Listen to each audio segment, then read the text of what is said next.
그리고 이제 제가 여기 지웠는데요.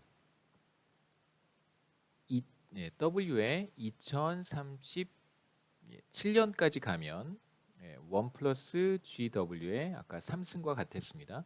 그래서 이 값은 W의 2037년, 2037의 1 플러스 GW의 3승과 같아집니다. 한 번 더 해보면 2036년까지 가면 그러면 이것은 1 플러스 GW의 4승이 되겠죠. 잘 보시면 연도와 승수를 더하면 2040이 되고요.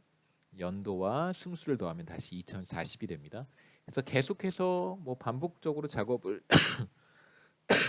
반복적으로 해보면 2020년의 워킹 에이지 파퓰레이션의 비율은 1 플러스 GW의 20승이 될 것입니다. 그래서 2020과 20승을 더하면 이제 2040년이 되겠죠. 그래서 이런 식으로 계산을 할 수 있고요.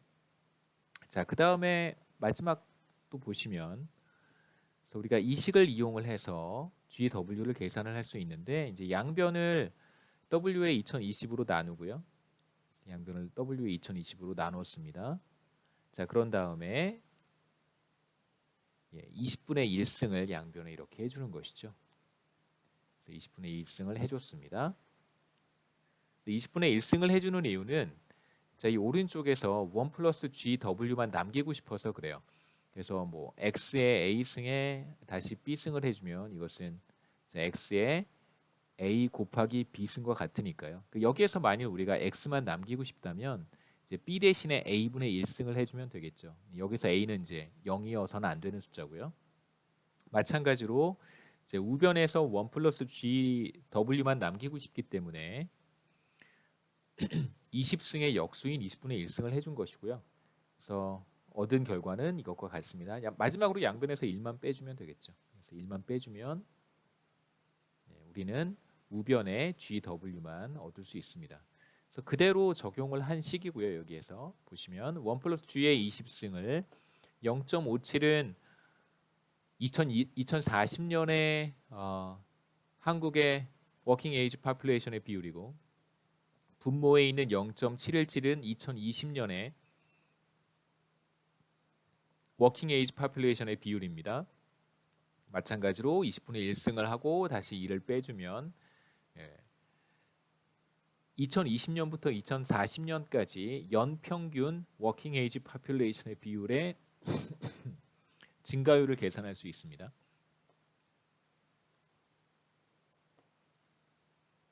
그래서 워킹 에이지 파퓰레이션의 비율은 매년 1.14%씩 하락한다. 이렇게 얘기할 수 있겠죠.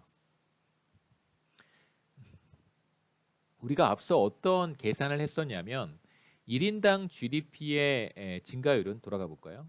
1인당 GDP의 증가율은 1인당 근로자의 생산성 GDP per worker GP 더하기 GW와 같았습니다.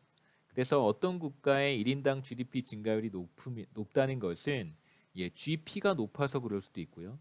GW가 높아서 그럴 수도 있습니다.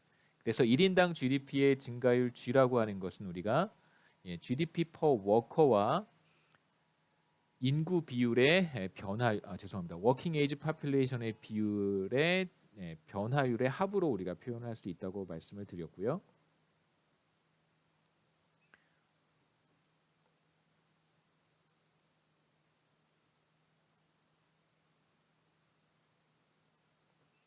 다시 돌아와서 우리가 지금 계산한 GW의 값은 마이너스 1.14%였습니다. 그래서 여기에 그대로 대입하면 이제 우리가 이러한 표현을 얻을 수 있는데 이제 이 식이 의미하는 걸 이렇게 여러분 받아들이시면 됩니다. 사실 GDP per worker라고 하는 근로자 1인당 GDP 혹은 뭐 노동 생산성이라고 하는 지표가 어떻게 될지 우리 예상할 수 없잖아요. 다양한 요인의 영향을 받기 때문에. 근데 우리가 확실하게 확실하게라는 표현도 좀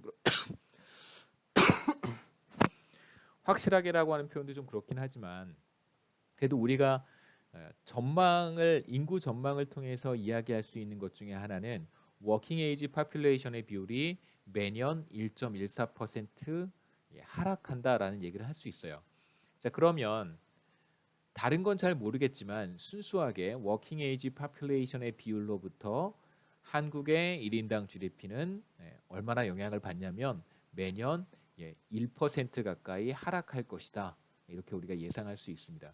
그러니까 실제로 한국 경제가 워킹 에이지 파퓰레이션의 비율의 하락만큼 실제로 생산 활동에 참여하는 인구의 비율이 하락한다면 아까도 말씀드렸듯이 그렇지는 않잖아요. 그러니까 15세에서 64세 인구의 비중은 앞으로 계속해서 매년 1.14%씩 하락하겠지만 실제로 그 사람들만 그러니까 15세에서 64세에 해당하는 사람들만 경제 활동을 하는 건 아니잖아요.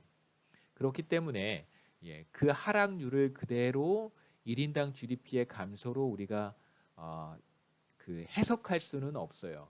실제로 이 값은 그냥 단순히 우리가 엑서사이즈를 한번 해보는 생산 가능 인구 비율의 감소가 1인당 GDP에 얼마나 영향을 미칠 것인가를 한번 그냥 가늠해 보는 것이지 이것을 뭐 그대로 믿거나 받아들이면 곤란합니다. 우리가 한번 해볼 수 있는 하나의 엑서사이즈라고 해볼 수 있어요. 얘기할 수 있어요. 같은 작업을 앞서 봤던 그런 국가들에게도 우리가 한번 적용해 볼 수 있습니다. 그래서 인디아랑 나이지리아 같은 국가는 비교적 젊은 국가여서 그러니까 평균 연령이 앞으로 생산 가능 인구의 비율은 계속해서 상승할 것입니다. 인디아, 그다음에 나이지리아 2040년까지요.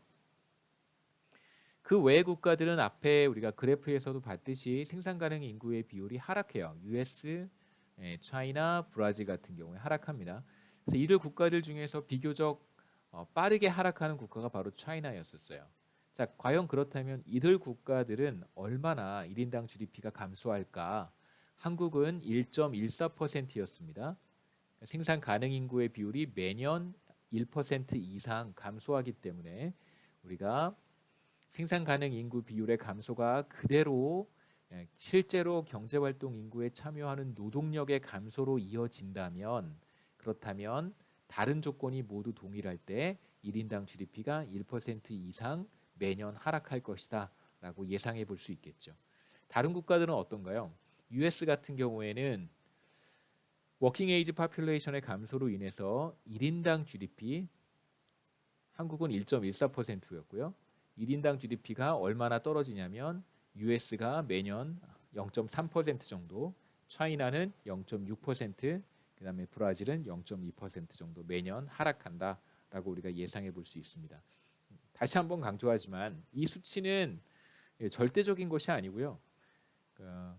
생산 가능 인구의 비율이 단순히 15세에서 64세 인구의 비중이 하락하기 때문에 나타나는 현상인 것이지 실제로 그 생산 활동에 참여하는 사람들의 비율이 얼마나 하락할지는 사실 우리는 알 수 없잖아요.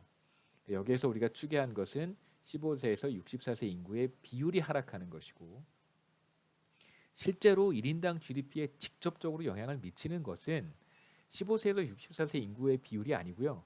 실제로 생산 활동을 하는 사람들의 비율인 것이죠. 그래서 그 비율이 어떻게 될지는 사실 전망하기가 쉽지는 않습니다. 그래서 우리가 전망할 수 있는 워킹 에이지 파퓰레이션의 비율, 15세에서 64세 인구의 비율을 가지고 한번 1인당 GDP의 변화를 예상해 본 것입니다. 재미있는 엑서사이즈긴 해요. 그러니까 이걸 우리가 그대로 받아들이기는 무리가 있습니다. 그 다음에 전 세계 인구의 어떤 분포의 변화를 한번 다시 살펴볼 필요가 있는데요. 대륙별로 아프리카, 아시아, 유럽, 아메리카 대륙별로 한번 인구의 비중이 어떻게 변화해 왔고 과거부터 현재까지 앞으로 또 어떻게 될 것인가를 살펴보겠습니다. 대륙별로 한번 인구의 분포를 살펴보는데요. 그래서 뭐 당연히 맨 위에 있는 게 아시아고요. 그 다음에 여기가 아프리카, 그 다음에 여기가 유럽, 그 다음에 이제 여기 있는 게 아메리카 대륙입니다. 이게 북아메리카와 남아메리카를 합친 거예요. 보시면 뭐 항상 아시아는 압도적이고요. 전체 인구의 절반 이상이 아시아의 인구라고 말할 수 있고, 이제 과거에는 유럽의 인구가 대략 한 20%를 초과했는데 이제 계속해서 줄어들어서 앞으로는